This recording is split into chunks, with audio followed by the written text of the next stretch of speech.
안녕하세요. HSK 전문 강사 김은정입니다. 이 시간에는 HSK 7급에서 9급 대비 특강을 진행해 보도록 하겠습니다.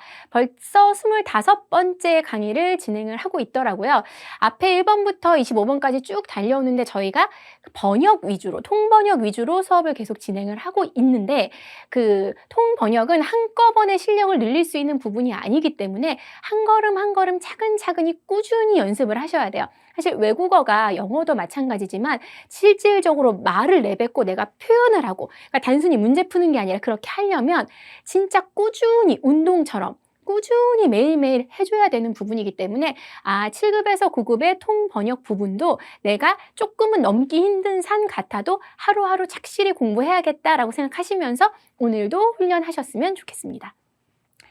자, 장문 번역 말하기는 아무래도 여러분들이 너무 생소하기도 하고 좀 어렵기도 하고 막상 한국어가 주어진 한국어를 중국어로 번역을 하고 또 게다가 그걸 말로 하는 게 쉽지는 않아요. 그래서 정확하게 전략을 가지고 공부를 하셔야 짧은 시간 동안에 그래도 최대 효과를 낼 수 있다라는 거. 주어, 수로, 목적어부터 찾아서 기둥을 만드셔야 돼요. 그러니까 물론 그냥 에세이 쓰는 것도 마찬가지죠. 내가 무언가 하고 싶은 말이 있으면 그냥 여러분 두서없이 막 글 쓰시잖아요. 비문 엄청 많아요.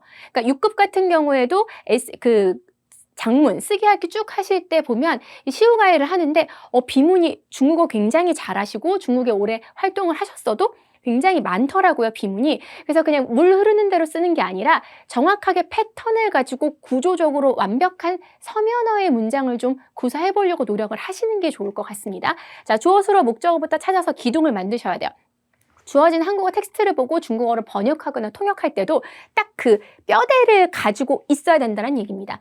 고정 문형은 평상시에 많이 익혀두셔야 돼요. 그러니까 많이 쓸 수 있는 문형들이 있어요. 그래서 중국어 문장을 보실 때에 뭐 접속사나 뭐 받자 구문이나 이렇게 뼈대를 갖추고 있는 고정 문형들. 고정 문형들이라는 것은 그냥 성어나 단어를 이야기하는 것이 아니라 문장의 구조를 이야기하는 거예요. 그래서 고정 문형 등은 평소에 많이 좀 익혀두시고요.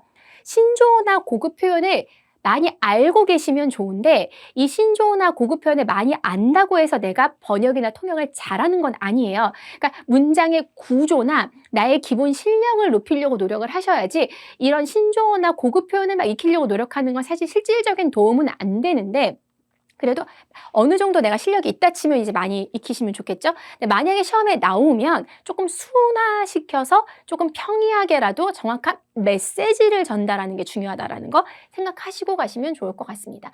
번역 훈련 오늘 가볍게 두 문장을 좀 가지고 와봤어요. 그러니까 첫 번째 문장은 전략적으로 우리가 통역 말하기 부분에도 그렇고 또 쓰기 번역 부분에도 그렇고 첫 부분에서 주어진 자료를 가지고 우리가 번역을 하거나 통역을 해야 되는 그런 문제들이 있단 말이에요. 그럼 보통 통계 자료 같은 거를 가지고 이걸 가지고서 통계 그래프나 수치를 보고서는 이야기해야 되는 경우들이 있는데 그래서 그걸 연습하기 위해서 번역과 접목시켜서 이 문장을 갖고 왔습니다.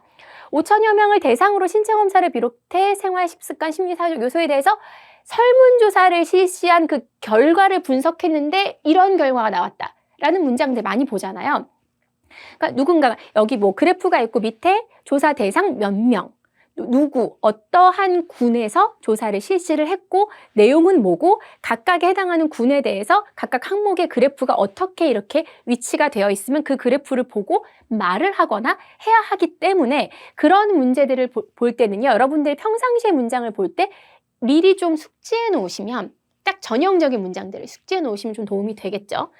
자, 그리고 두 번째 연습해 볼 것은 기후에 관련된 걸 좀 갖고 와봤어요. 그러니까 평상시에 내가 중국어로 익숙하지 않았던 분야들에 대해서 조금 어휘나 구조들을 연습할 수 있게 한번 갖고 와봤습니다. 첫 번째 문장 볼게요. 5천여 명을 대상으로 신체 검사를 비롯해서 생활 식습관, 심리와 사회적 요소에 대한 설문조사를 실시한 결과를 분석했는데 그 결과에 이렇게 나왔다.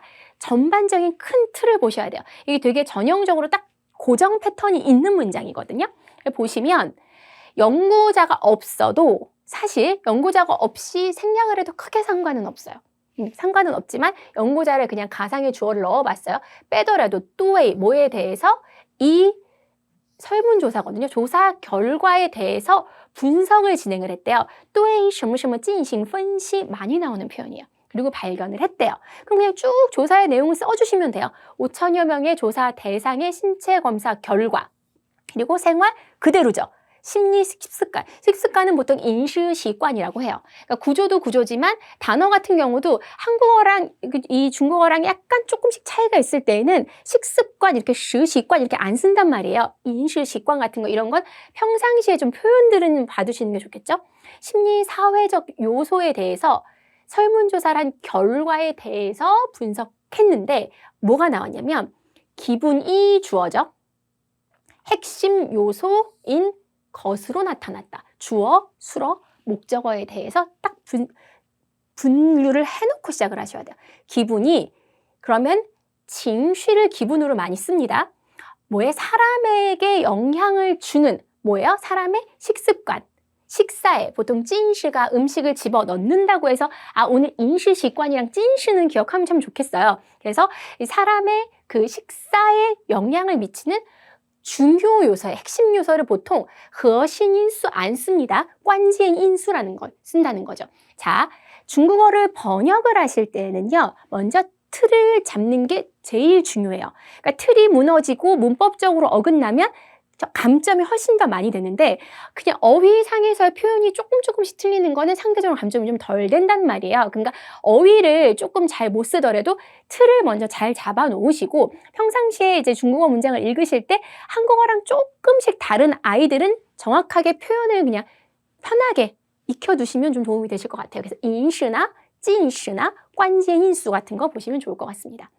설문조사 원주엔 봐두시고요. 칭쉬, 기분, 감정도 사실 그대로 딱 이렇게 번역되는 게 아니잖아요. 칭쉬만 있습니다. 찐시 이런 거 확인하고 가시면 좋을 것 같고요. 남녀를 떠나 감정적 식사를 하면 비만을 유발시켰고 이런 현상은 특히 여성에게서 두드러졌다는 거예요. 남녀를 떠나, 남녀를 막론하고 고정 유형 패턴이죠. 우룬, 뿌관을 써요. 그리고 보통 그 뒤에 또를 많이 쓴단 말이에요. 근데 우룬에서 여기 또 대신에 쥔을 썼다라는 거. 이거는 고급 표현이에요. 그래서 우룬 또에 그러니까 뿌관 또 대신에 우룬과 쥔을 썼다라는 거. 그 남녀를 막론하고 감정적인 징슈와 찐슈라고 붙여봤습니다. 감정적인 식사는 쉽게 안 좋은 것들은 유발하다는 나오주 쓴다라는 거 여러 차례 했어요. 그래서肥胖을 일으키고 얼치했죠. 이 현상은 주어져 특히 여성에게서 두드러졌다 할 때 짜이 어디에서 껑의 보비엔 이것도 투추 이런 거 쓰지 마시고요. 훨씬 더 보편적으로 잘 드러난다. 설문조사나 여론조사나 현상을 분석하고 이야기할 때 많이 쓰는 표현이라는 거. 그러니까 이게 제가 앞서 말씀드렸죠. 주어, 수로, 목적어로 기본 잡고 고정 유형이나 패턴 잡아놓고 표현들 기억하시면서 좀 어려운 표현들은 순화하면서 가자라고 말씀을 드렸습니다. 우룬 또 쥔 기억하시고요. 짜이 시무시무 껑의 보비엔. 자, 두 번째, 한파는 일종의 재해성 기후로 한파 주어져 일종의 재해성 기후로 주어, 수로, 목적어가 나왔습니다. 사람들은 한류라고 부르기도 한다. 사람들은 이것을 무엇이라고 부르기도 한다. 자, 여러분 하실 수 있나요? 이런 문장들 해석하기는 엄청 쉬워요. 근데 딱 전형화된 문장을 정확하게 딱 서면으로 구사하실 수 있는지 한번 체크하고 가셨으면 좋겠습니다. 한샤오라고 해요. 한미우라고 한국어는 이런 표현을 썼지만 중국어에서 많이 쓰는 표현은 한샤오입니다. 시이종. 짜이하이싱 TNT 많이 쓰죠. 요새 기후 문제, 재해 문제, 자연 재난 문제 굉장히 많이 늘 이슈화되고 있잖아요. 그래서 기억하시면 좋을 것 같아요. 사람들은 A를 B라고 부른다. 다 청웨이비 아시죠? 자, 해석할 수만 있는 게 아니라 내가 구사해야 된다는 거 생각하시고 넘어가시면 좋을 것 같습니다. 두 번째 문장 봅니다. 이른바 한파라는 것은 소웨이 한차오 이렇게 편하게 시작하시면 되죠? 기후 과정을 말한다. 제가 제일 중요한 건 주어, 수로, 목적어라고 말씀을 드렸습니다. 이것은 무엇을 말한다. 순서대로 찬찬히 쓰시면 돼요. 북쪽 찬 공기가 남쪽을 향해서 몰아닥치면서 이게 원인이 되죠. 그래서 24시간 이내로 기온이 8도씨 이상 떨어진대요. 찬찬히 구사하시면 돼요. 所以 한샤오 就是 북쪽의 찬 공기 그대로 쓰시면 되죠. 北方的冷空气가 대규모로, 뭐 굳이 대규모까지는 몰아닥치는 걸 강조하기 위해서 대규모를 쓴 것뿐이에요. 이거는 순화시켜서 안 쓰셔도 상관은 없어요. 그냥 라이다가 뭐 어쩌겠어요. 그쵸? 순화시키면. 하지만 정확하게 구사하면 따고의 뭐다 시향, 남쪽을 향해서 기습했어요. 친시. 그래서 여러분 근데 이게 뭐뭐 하면서 이 원인으로 이 결과가 이루어진다 할 때 인웨이 소이를 쓰는 것도 좋지만 이 sh라는 겸어문을 굉장히 많이 써요. 이것 때문에 누구로 하여금 뭐뭐 하게 만들다. 그래서 sh로 결과를 이야기하는 경우가 굉장히 많아요. 그래서 24시간 이내에 빠른 속도로 기온이 떨어지는 것, 시아장 해놓고 목적어가 기온이죠. 기온이 8도씨 이상 떨어지는 기상현상 과정을, 기후 과정을 말한다. 所以 한차오 就是什么什么什么什么的天气过程. 근데 어떤 天气过程이냐? 순서대로 쭉 이어서 문장 쓰시면 된다라는 거예요. 자, 친시 보시고 쉰수 시아장 이런 것도 굉장히 전형적인 표현이죠. 툭 치면 툭 나올 수 있게. 이게 번역뿐만 아니라 통역 말하기 쉽게 쉰수 시아장 이렇게 쭉 갈 수 있게끔 연습하시면 좋을 것 같아요. 한파가 경내를 통과할 때면 뭐뭐 할 때면 이것을 동반한다. 이렇게 구조 잡고 가시는 거죠. 일반적으로 한파는 뭐뭐에 많이 발생을 한다. 한차오 꾸어징시. 그러니까 오늘 갖고 온 문장들이 문장 자체는 그렇게 어렵지가 않아요. 그래서 여러분들이 이거 이렇게 답안 보여주기 전에 한번 이렇게 구사를 해보세요. 그래서 확인해 보시면 좋을 것 같아요. 꾸어징이라는 말 많이 써요. 여러분 이게 수입할 때도 사실 추징, 루징 이렇게 쓰거든요. 수출, 수입 이렇게 안 써요. 이렇게 슈추 이렇게 안 쓰거든요. 이 꾸어징, 징이라는 그 국경 경내를 얘기할 때 징을 많이 써요. 산차오가 경내를 통과할 때면 동반한다. 일반적으로 항상 동반한다. 때 장반이요. 요거를.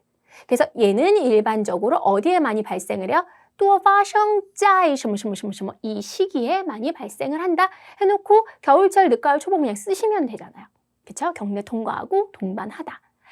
우리가 오늘 기본적인 문장들이지만 좀 점검하는 기초훈련이라고 생각하시면 좋을 것 같고요. 이게 조금 버거우신 분들은 내가 꼼꼼하게 분석하면서 하시면 좋을 것 같고 이게 조금 괜찮다 하시는 분들은 이게 정확하게 서면으로 또 고급 중국어 표현으로 이런 형태들을 가졌구나. 그래서 앞으로 중국어 문장 보실 때에도 이런 관점에서 좀 공부를 하셨으면 좋겠다라는 거.